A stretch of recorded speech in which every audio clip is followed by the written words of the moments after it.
कशाचाच अभ्यास झालेला नाही. म्हणजे कशा ठिकाणी आपण हे करतो याचा काही अभ्यास नाही. याला कुणी सँक्शन दिली ॲड करायला ह्याचं काही पत्ता लागत नाही.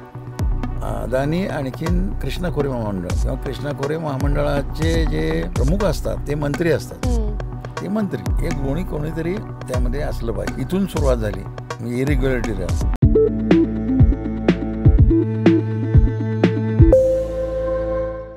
नमस्कार, मी प्राजक्ता. इंडी जर्नल इन फोकसमध्ये आपल्या सर्वांचं स्वागत आहे. आपण नुकताच आमच्या चॅनलवर तारळीच्या अदानीच्या पंप स्टोरेज प्रकल्पाबद्दलचा व्हिडिओ बघितला असेल की गेल्या वर्षीपासून हे जोरात आंदोलन सुरू झालेलं आहे. हा प्रकल्प जेव्हापासून अप्रूव्ह झाला तेव्हापासून इथला ग्रामस्थांना त्याला विरोध आहे. मात्र तरीसुद्धा तिथं अनधिकृतपणे कुणाची परवानगी न घेता, म्हणजे प्रशासनाची सुद्धा परवानगी न घेता काम सुरू झालं होतं आणि त्याबद्दल ग्रामस्थांचं काय म्हणणं होतं हे आपण ऐकून घेतो. तर याच निमित्ताने हा प्रकल्प अदानी असे जे काही विकासकारी प्रकल्प जे येत आहेत ते आणि ओव्हरऑलच सरकारचं धोरण या सगळ्या बाबतीतलं याबद्दल आपण आज डॉक्टर भारत पाटणकर यांच्याकडून जाणून घेऊया. तारळीच्या पंप स्टोरेज प्रकल्पाच्या बाबतीत जो काही आपल्याला हा लढा होताना दिसतोय आणि त्याला न जुमानता सुद्धा दुसरीकडे आपल्याला दिसतंय की अनधिकृतपणे इथं अदानी समूहातर्फे काम सुरू झालं की लोकांच्या जमिनी घेऊन त्यांना माहितीच नसताना त्यांच्या जमिनीमध्ये हे काम सुरू झालं. तर ही जी काही प्रक्रिया आहे किंवा प्रक्रिया फॉलो न करणं आहे हे अगदी हा प्रकल्प अप्रूव्ह करण्यापासून ते आतापर्यंत आपल्याला वेगवेगळ्या स्टेजेसना दिसतंय. तर हे नक्की कशा प्रकारे होते की कोणकोणत्या बाबतीत इथं हे जे हे उल्लंघन किंवा असं काहीतरी प्रोसिजरमध्ये न बसणाऱ्या गोष्टी करून याला अप्रूव्ह करून मग आता हे काम सुरू करण्यात आलेलं आहे. सगळ्यात पहिली गोष्ट अशी आहे की महाराष्ट्रामध्ये जे प्रकल्प करायचे ठरलेले आहेत सेंट्रली मध्यवर्ती पद्धतीने महाराष्ट्रात, तर त्यामध्ये तारळीचा साईट नाही आहे. ही तारळीची साईट कृष्णा खोरेने स्वतः ठरवलेली साईट आहे आणि हे शोधलं पाहिजे की हे असं का घडलं, कसं घडू शकतं. ह्याला कुणी सँक्शन दिली ॲड करायला ह्याचं काही पत्ता लागत नाही. म्हणजे एक नक्की आहे की ही साईट चूज करण्यामध्ये अदानी आणखीन कृष्णा खोरे महामंडळ किंवा कृष्णा खोरे महामंडळाचे जे प्रमुख असतात ते मंत्री असतात. ते मंत्री एक कोणीतरी त्यामध्ये असलं पाहिजे. इथून सुरुवात झाली इरेग्युलरिटीला, म्हणजे अनियमिततेला सुरुवात इथून झाली. दुसरा मुद्दा जो येतो तो या ठिकाणी जे काम सुरू केलेलं आहे त्यामध्ये 2 ठिकाणी काम आहे. तर एक ठिकाण आहे ते धरणाच्या बॅकवॉटरच्या पाठीमागे आहे आणि दुसरं आहे ते वर डोंगरावर आहे. त्याच्यावर एक तलाव आहे आणि त्या तलावाच्या शेजारी त्या गावाच्या शेजारी तिथं काम चालू आहे. तर यामध्ये 2 प्रकार आहेत की खाली जे काम चालू आहे धरणाच्या बॅकवॉटरला त्याच्या वरच्या बाजूला एक तिथंच वसलेलं गाव पुनर्वसन, म्हणजे तिथंच वसणं असं सुद्धा पॅटर्न आहे. तसं ते तिथं गाव वसलेलं आहे. तिकडं जायचा तो रस्ता आहे आणि एकूण आतल्या बाजूला जायचा तो रस्ता आहे. त्या रस्त्यावर सरळ यांच्या मशिनरी कायम तिथे असतात आणि तो रस्ता अनेक वेळा आम्ही पाहिला. तो अत्यंत सगळं रबल वगैरे त्यामध्ये असते आणि त्याच्या वरच्या बाजूला जे आहे डोंगर आहे तर तिथंसुद्धा त्याने उकराउकरी केलेली आहे आणि बऱ्यापैकी तिथे सपाट करून ते एक एस्केवेशन केल्यासारखं करतात. तिथे म्हणजे एस्केवेट करून एक सपाट करण्याचं जे प्रोसेस चालू आहे. आणि हे ज्यावेळेला आम्ही पाहिलं त्यावेळेला त्यांना आम्ही विचारलं की काय आहे हे सगळं, कसं काय काम चाललं आहे तुमचं इथं. तर त्यांनी म्हणले आम्हाला काय माहीत नाही. आम्ही इथे प्रमुख आहे इथला, त्याचा फोन नंबर घेतला तर त्यांनी काय आज तक तो फोन काही उचललेला नाही आहे आणि यातून आम्ही शोध घेतला तर हे काम मला परवानगी कोणी दिलेली नाही. मग वरचं जे दुसरं काम आहे डोंगरावरचं तलावाच्या काठाचं, त्या गावातले काही एजंट आहेत त्यांनी हे केलेले आहेत, स्वतःकडे घेतलेले आहेत. परंतु ज्यांच्या जमिनी आहे, ज्यांचं त्यात नुकसान होणार आहे अशा लोकांनी जाऊन तिथं मध्ये विरोध केला. आणखीन तुम्ही त्यांना न विचारता त्यांच्या जमिनीत काम चालू केलेलं आहे. नंतर तलाव हा सार्वजनिक आहे, ते तलावाच्यामध्ये इंटरव्हेन्शन होईल अशा तऱ्हेनं काम चालू केलेलं आहे. आणि सार्वजनिक जी जमीन असते त्याच्यामध्ये पण आहे व्यक्तिगत जमीन, सार्वजनिक जमीन आणि तलाव या सगळ्यामध्ये हस्तक्षेप केलेला आहे. आणि हे काहीही परवानगी नाही, म्हणजे बिनदिक्कतपणे केलेलं आहे. याचा अर्थ असा की यांना अमरपट्टाच आहे, म्हणजे बिनपरवानगीचं काम करण्याची परवानगी असल्यासारखं आहे.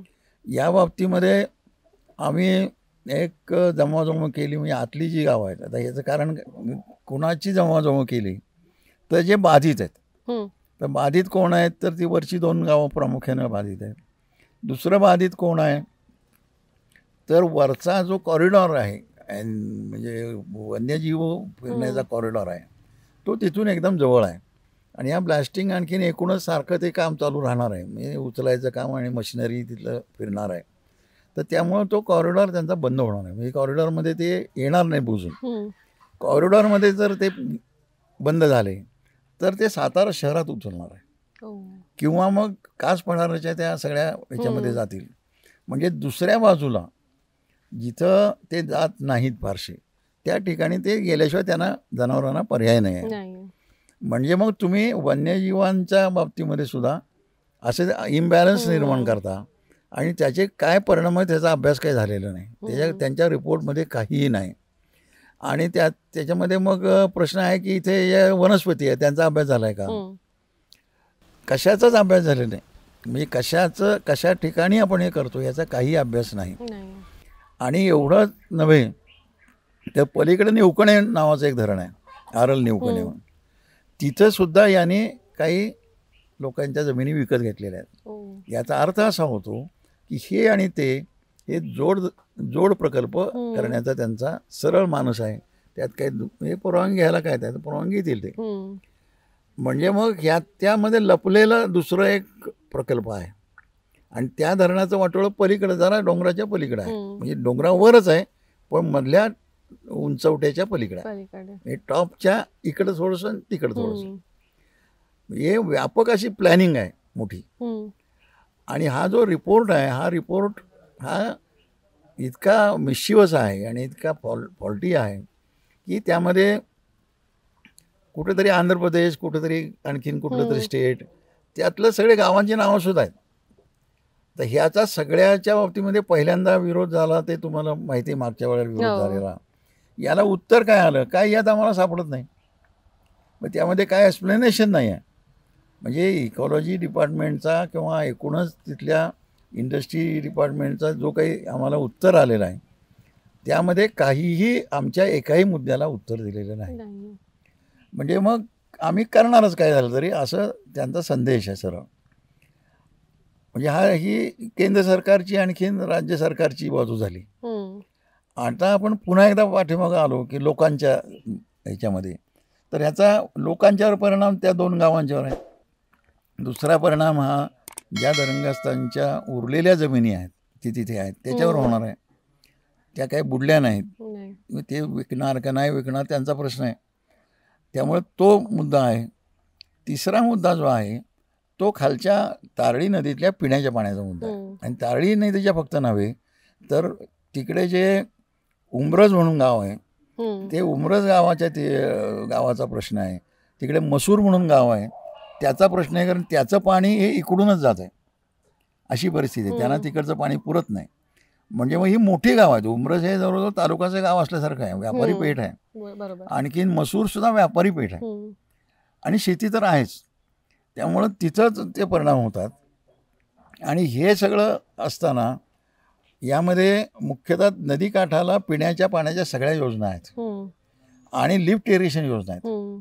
मग त्या लिफ्ट इरिगेशन योजना परवानगी काढून घेतलेल्या आहेत. त्यांच्या पाण्याचं काय होणार हा प्रश्न आहे. पुन्हा ज्या सरकारी म्हणजे या धरणाच्या म्हणून काढलेल्या योजना आहेत लिफ्ट करण्याच्या, त्यातल्या काही योजना सरळ तारळी नदीतून आहेत, हेच इथं सोडलेल्या पाण्यातून आहेत. त्याच्यावर सुद्धा अपटेकवर परिणाम होणार आहे. म्हणजे drinking water, already existing irrigation, आणि ज्याला पर्यावरणीय आवश्यक पाणी म्हणतो आपण, या 3 फॅक्टरवर त्याचा भयानक परिणाम होणार. म्हणून मग आम्ही एक मेळावा घेतला, आणि त्यामध्ये आणि एक फॅक्टर आणखीन राहिला की तो याचे जे कालवे आहेत ते मान आणि खटाव तालुक्यांच्या मध्ये जाणार. आणि त्या मान खटाव तालुक्यातली जी गावं आहेत ती 28च्या दरम्यान गावं आहेत. तर या गावांच्या पाण्यावर त्याचा परिणाम होणार आहे. आता इथं प्रदूषण किती होणार, काय होणार, याच्या खाली वगैरे पाणी जात असताना ऑइल आहे त्यामध्ये, त्या मशिनरीमध्ये हे सगळं होणार आहे. ते अजूनही कोणी काही त्याचा अभ्यास केलेला नाही, पण प्रदूषण होणार हे नक्की आहे. अशा बाबतीमध्ये कशाचाही अभ्यास न होता काम मात्र जोरदार चालू आहे.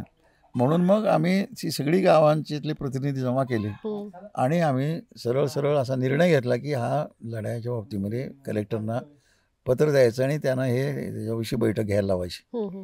आणि त्यांना आम्ही भेटलो, त्यांना पत्र दिलं, त्यांनी बैठक लावतो म्हणून सांगितलं यांच्या सकट, यांच्या प्रतिनिधींसकट कंपनीच्या, पण ती बैठक काही अजून लावलेली नाही.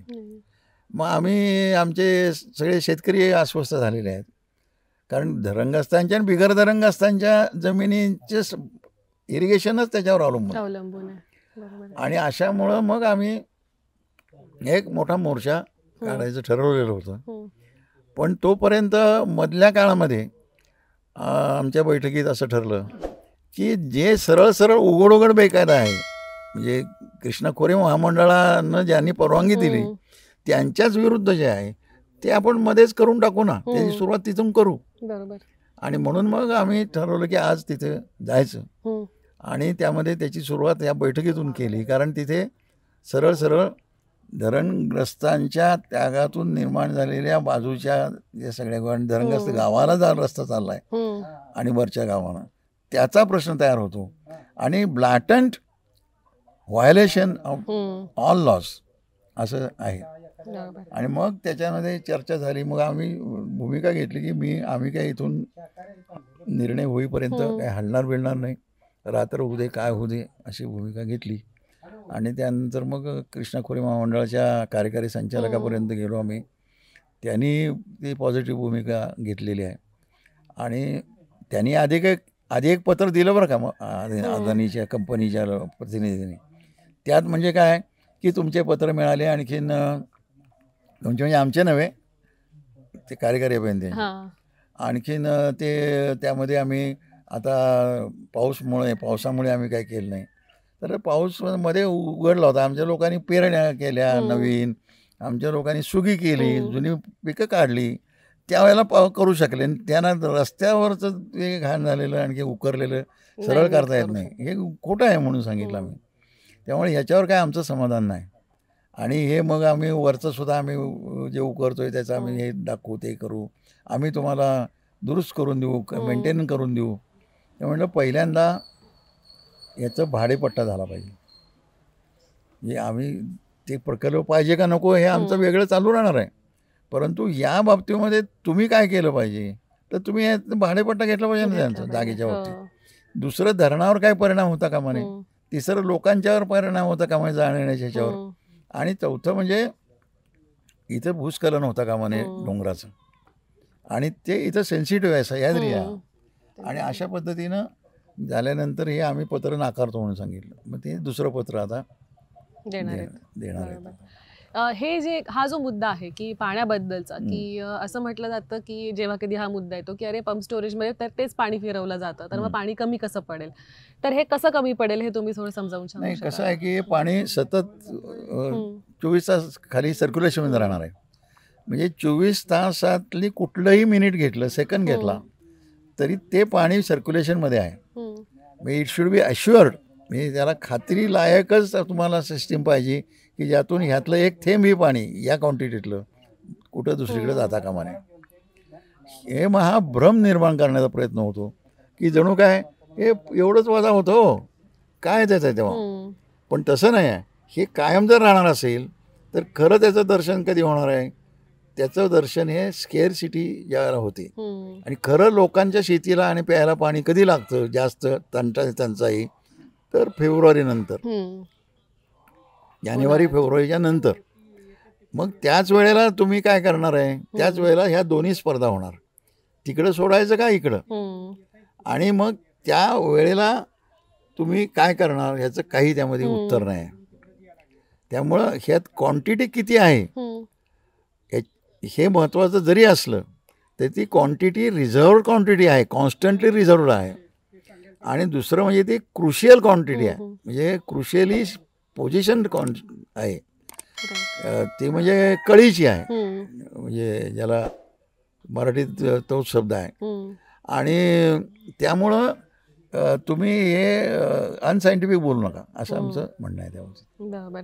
भूस्खलनाविषयी तुम्ही आत्ता उल्लेख केलात आणि तिथेही सर्वांना हीच भीती आहे की आपण बघतोय की सातारा जिल्ह्यात सुद्धा झालेले आहेत आणि महाराष्ट्रात गेल्या काही वर्षात दरडी कोसळण्याचं प्रमाण वाढलेलं आहे आणि त्याला अनेक रिपोर्ट्स असं सांगतात की सरळ सरळ हे जे अनचेक्ड डेव्हलपमेंटल प्रोजेक्ट्स असतील त्याच्यामुळे झालेली वृक्षतोड असेल तर हे मोठ्या प्रमाणात जबाबदार आहेच. मग आता इथे सुद्धा हा प्रकल्पासाठी ब्लास्टिंग करावं लागणार आहे त्यांना, तर त्या ब्लास्टिंगच्या NOCs बद्दल सध्या सर्व चर्चा सुरू आहे. तर ह्याबद्दल काय सुरू आहे की हे NOC मिळू नयेत ह्यासाठी काही प्रयत्न सुरू आहेत की काय, म्हणजे कशा प्रकारे? सगळंच करणार आहे मी आता. म्हणजे तिथे सुद्धा आता ऑब्जेक्शन घेतलेलं आहे, लोकांची पत्र ऑफिशियली द्यायचं प्रोसेस चालू आहे. म्हणजे लोक प्रोसेस सह्यांची वगैरे मोहीम चालू आहे त्या ठिकाणी. म्हणजे त्यामध्ये सगळे मुद्दे घातलेले आहेत आम्ही आणि कलेक्टरना दिलेल्या पत्रात पण घातलेलं आहे की या ठिकाणी हा सह्याद्री इकोसेन्सिटिव्ह झोन आहे आणि इकोसेन्सिटिव्ह झोनमध्ये तुमचं भूस्खलनापासून ते भूकंपापर्यंत आणि ते जैवविविधतेच्यावर होणारा परिणामापर्यंत आणि वन्यजीव आणि प्लॅन्ट लाईफ, प्लॅन्ट ट्री वगैरे जे आहे त्याच्या बॅलन्सच्या संदर्भात. म्हणजे जर तुम्ही प्रोसेस सुरू केली तर तुमचं डिफॉरेस्टेशन वाढत जाणार आहे. डिफॉरेस्टेशन वाढत झालं तर ॲनिमल्सच्या मुवमेंटवर परिणाम होणार आहे.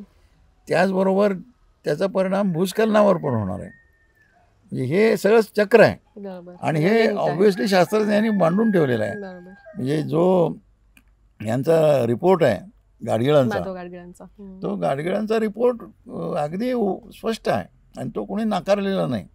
म्हणजे गाडगीळ रिपोर्ट पायाखाली तुडवणारी ही सगळी प्रकल्प आहे. एक्झॅक्टली. मी तुम्हाला आत्ता त्या विषयीच विचारणार होते की गाडगिळांच्या रिपोर्टमध्ये जे काही सांगितलं होतं पश्चिम घाटांच्या संदर्भात स्पेसिफिकली, तर ते नाही पाळण्यात आलं. त्याला अनेक कॉर्पोरेट्स असतील, मोठे बिझनेसमॅन असतील, सरकार असतील, ही पट्ट्यात येणारी सर्वांनीच एका अर्थाने विरोधच केला आणि तो कुठेतरी की आम्ही लोकांच्या भल्यासाठी हा विरोध करतोय, लोकांना ह्याच्यामुळे नुकसान होईल असं दाखवण्यात आलं. तर आता तिथून पासून आता लोकांना हा रिपोर्ट इम्प्लिमेंट न केल्यामुळे कसं नुकसान होतं इथेपर्यंत एक पूर्ण सायकल झाली आहे असं वाटतंय का तुम्हाला? असं आहे.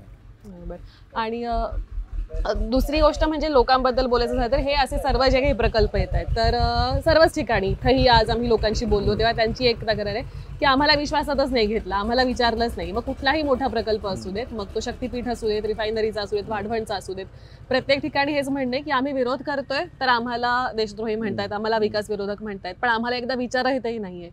तर ही जी संमती लोकांची जी काढून घेण्यात आली आहे तर त्याचा काय परिणाम होतोय? नाही, कसं आहे की बऱ्याच वेळेला शासकीय योजनांच्या मध्ये सुद्धा हे सगळं दुर्लक्षित होतेच. म्हणजे याचं काय, हे मॉडेलच मुळात जे विकासाचं मॉडेल आहे हे मॉडेलच नॉन रिन्युएबल बेस्ड मॉडेल आहे. आणि एकदा नॉन रिन्युएबल बेस्ड म्हणालात तुम्ही की मग डिफॉरेस्टेशनपासून ते मायनिंगपर्यंत सगळं आलं आणि मग सगळं त्यातलं परिणाम तुम्ही जे म्हणाला मगाशी सगळे परिणाम ते होणारच. तेव्हा खरा विरोध हा संपूर्ण मॉडेलला असला पाहिजे आणि ते मॉडेल सेल्फ डिस्ट्रक्टिंग आहे. खरं म्हणजे ते मॉडेल स्वतःला मारत जाणारं मॉडेल आहे. म्हणजे काही वर्ष, 50 वर्ष, 100 वर्ष, अगदी काय असेल ते, परंतु ज्याने ते केलं ते सुद्धा शिल्लक राहणार नाहीत. म्हणजे those industrialist who did this they will go into bankruptcy. तर सरळ आहे. म्हणजे ते तुमचं पेट्रोलियम याच्या काढण्याचं असू दे, रॉकेल, अमुक तमुक, नॉन रिन्युएबल सगळं. आणि आज ज्या वेळेला हे रिन्युएबल टेक्नॉलॉजीज हे उपलब्ध आहेत, म्हणजे लोखंडाचा अजिबात जवळजवळ 0.1 वापर करून नॉन रिन्युएबलचा आम्ही इमारती बांधून दाखवलेल्या आहेत. सार्वजनिक इमारती अनेक लोकांनी दाखवलेल्या आहेत आणि ते लाकूड वाऱ्याला, पावसाला हे स्टीलपेक्षा जास्त टिकते. अगदी आमच्या क्रांतीवीर बाबूजी पाटणकर संस्थेनं स्वतःचीच बिल्डिंग तशी बांधलेली आहे. म्हणजे आमचे KR दाते म्हणून वारले ते आमचे ॲडवायझर होते. आणखीन ते इरिगेशनमधलेच तज्ज्ञ होते. तर त्यांचं ते त्यांच्या आमच्या सगळ्या ह्याच्यातून श्रीय दाभोळकर म्हणून होते की जे रिन्युअल बेस सगळं करण्याचं त्यांचं हे होतं. आणि जे काही आता हॉर्टिकल्चरचं सगळं आहे ते सुद्धा त्यांच्या आणि आमच्या सगळ्यांच्या संयुक्तपणे आम्ही केलेलं आहे. या सगळ्यातून आम्ही या निष्कर्षाला आलेलो आहे की ह्या मॉडेलची समृद्धी आता होणार नाही. या मॉडेलमधून ही आजपर्यंत पण झाली नाही. झाली समृद्धी ती मुठभर लोकांची, मुठभर भांडवलदारांची झाली.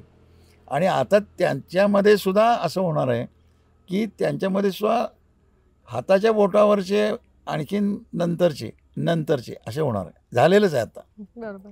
आणि त्यामुळं ही non democratic kind of a way of managing the planning हे इथंपर्यंत पोहोचलेलं आहे की not only it is destructive but it is thoroughly and very dangerously undemocratic. अशी परिस्थिती आहे. Within the capitalist class also it is undemocratic. अशी परिस्थिती आहे. बरोबर. याविषयीच अजून एक विचारायचं म्हणजे की प्रकल्पग्रस्तांच्या पुनर्वसनाबाबत तुम्ही अतिशय महत्त्वाचं काम केलेलं आहे की ते कसं असलं पाहिजे, काय असलं पाहिजे. आत्ता आपण एका पुनर्वसित गावात बसलोय आणि आता तुम्ही म्हणालात तसं की अशी धरणग्रस्तांची पुनर्वसन केलेली वसाहत दुसरी कुठं पाहायला मिळेल. तर आत्ता मात्र आपण बघतोय की जसे जसे हे प्रकल्प वाढत आहेत, जसं जसं अजून कॉर्पोरेट्स आणि सरकार जे आहे त्यांची अनास्था किंवा त्यांचं पूर्ण एका अर्थाने क्रूरपणे ते लोकांकडनं हे काढून घेत आहेत, तसं हे पुनर्वसनाचा विषय सुद्धा मागं जातोय. तर त्याबद्दल काय सांगा? एक पुनर्वसनाच्या बाबतीमध्ये म्हणजे मुख्य मुद्दा जो बऱ्याच लोकांच्याकडून केला गेला, एक 2 मार्ग आहेत की नो डॅम हे शक्य नाही. नो डॅम का शक्य नाही तर नो डॅम म्हणजे which dam, what kind of dam. मग तुम्ही आता no big dam, how much big dam असा प्रश्न उभा राहतो. प्रश्न असा झाला पाहिजे की महात्मा फुलेंचं जे मॉडेल होतं की जे कुणीही मांडलेलं नाही दुसऱ्या आजही.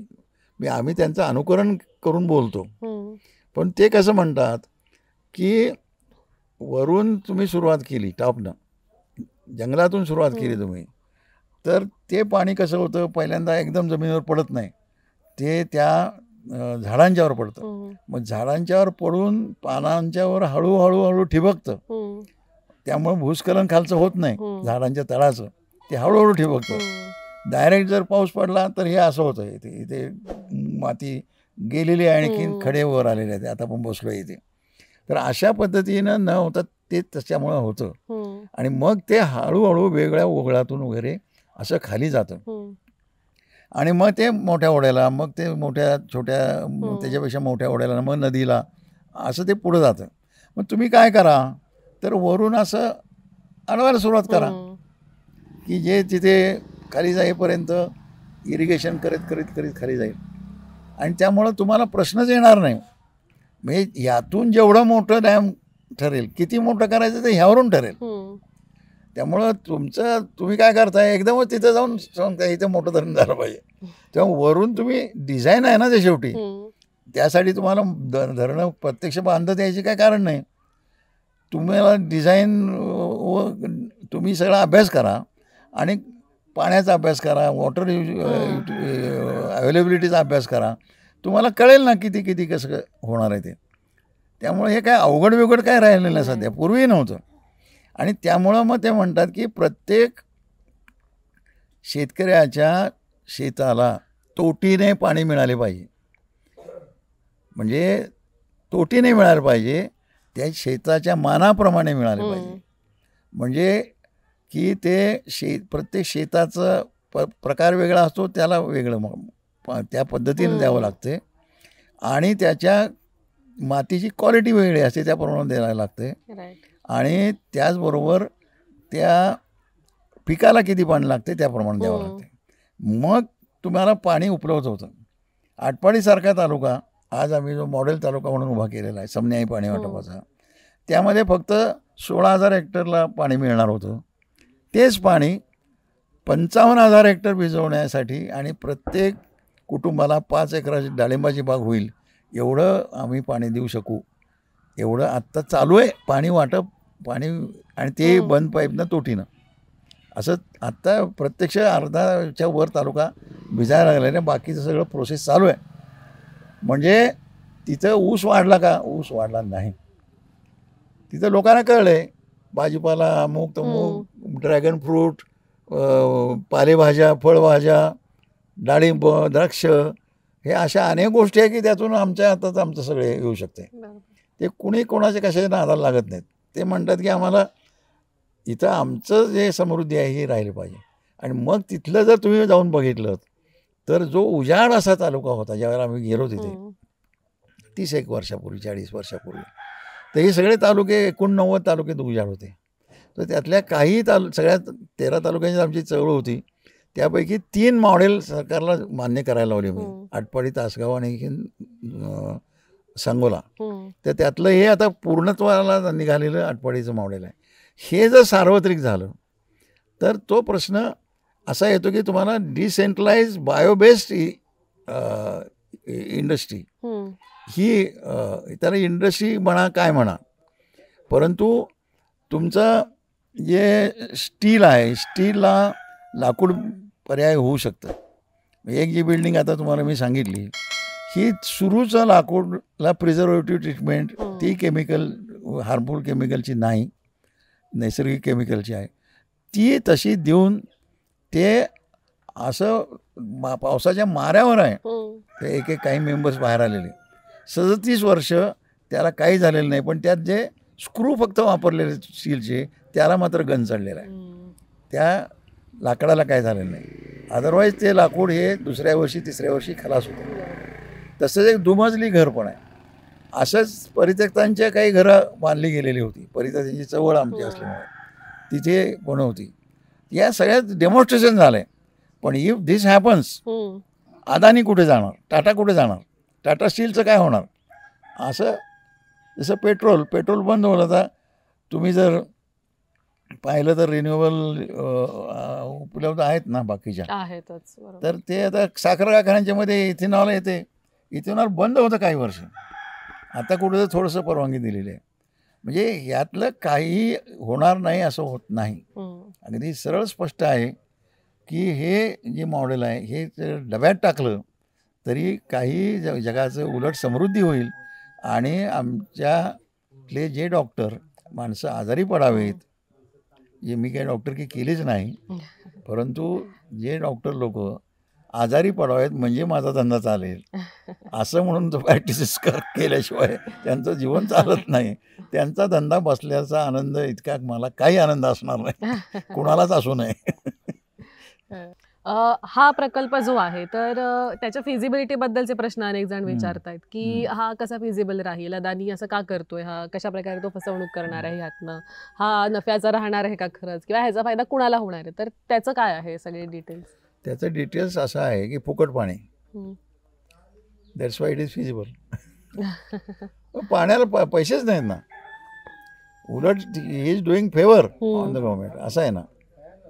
प्रश्न असा आहे की तुम्हाला नळाचं पाणीसुद्धा आम्हाला पाणीपट्टी भरावी लागते.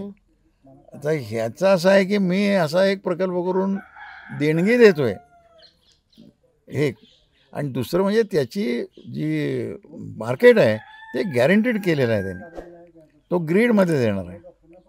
त्यामुळे ग्रीडला पुरवठा करणं हे गव्हर्नमेंटचं फील्ड होतं. आणि त्यामुळं त्याची वीज जी आहे ती वीज आपोआप त्या ग्रीडमधनं त्याच्या गिरायकापर्यंत जाते. त्यामध्ये कोट्यावधी रुपये, कोट्यावधी, हिथलं पाण्याचं काहीच नाही. म्हणजे ग्रीड उपलब्ध होणं ह्यातच सगळा पैसा आहे, जास्त मेजर पैसा. फुकटमध्ये तो सगळं करू शकतो. नाहीतर मग टाटाला वीज तयार करून खांब उभे करून द्यावे लागले ना टाटा इथल्या खोपोलीच्या घाटामध्ये. असं आहे ना.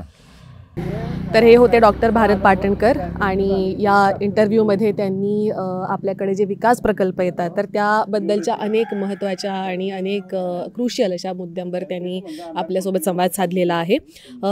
ही मुलाखत तुम्हाला आवडली असेल तर नक्की शेअर करा, कमेंट्समध्ये आम्हाला कळवा तुम्हाला त्याबद्दल काय वाटते. त्याचबरोबर मी ज्या रिपोर्टचा उल्लेख केला होता तो सुद्धा नक्की बघा, शेअर करा, त्याबाबतीत तुम्हाला काय वाटतं हे आम्हाला कळवा आणि पाहत राहा इंडी जर्नल.